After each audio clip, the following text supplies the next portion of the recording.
Les grandes migrations de l'histoire. La nature de l'humain est d'être constamment en mouvement, ce qui fait un migrateur. Pour cette raison, au fil du temps, on marque la migration de l'histoire de chaque région. Il y a des événements qui forment ces flux migratoires. La migration japonaise au Brésil est sûrement la plus importante.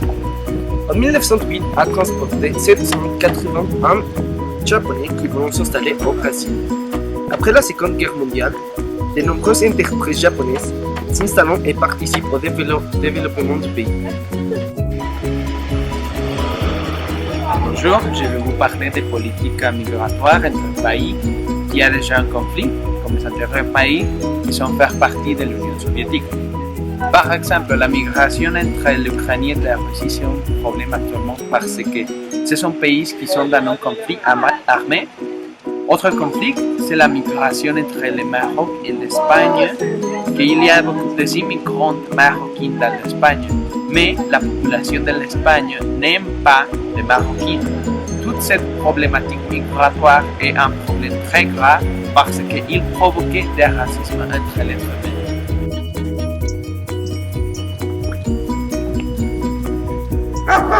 La violation des droits de l'homme des immigrants sont les cas des étapes de tous les processus de migration par des phénomènes qui vont du travail, de l'exploitation des personnes et les services sexuels. La problématique de la migration internationale est étroitement liée à l'inégalité sociale, la pauvreté et la marginalisation.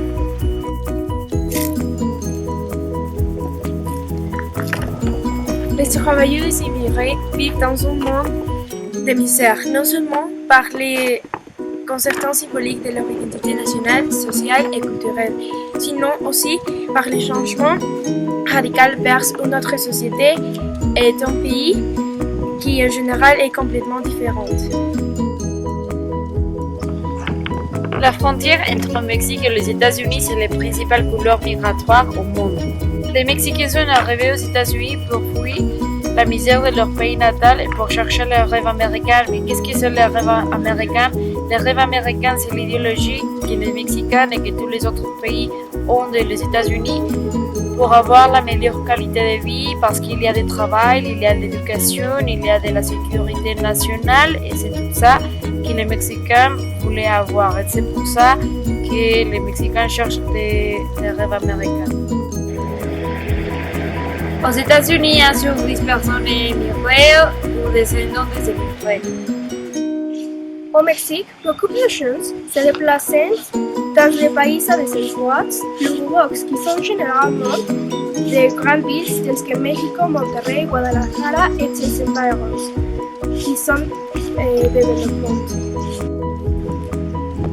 Les jeunes qui vivent dans les zones urbaines ou semi-urbaines n'ont pas d'excellence dans un bon travail ou une bonne éducation pour ce développement et garder à eux-mêmes et leurs familles. Donc, il y a surpopulation dans les principaux villes rurales et les gens ne peuvent pas vivre bien dans ces villes. Les gens qui veulent trouver une meilleure ville se déplacent dans les pays plus développés et ce qui provoque une migration mondiale.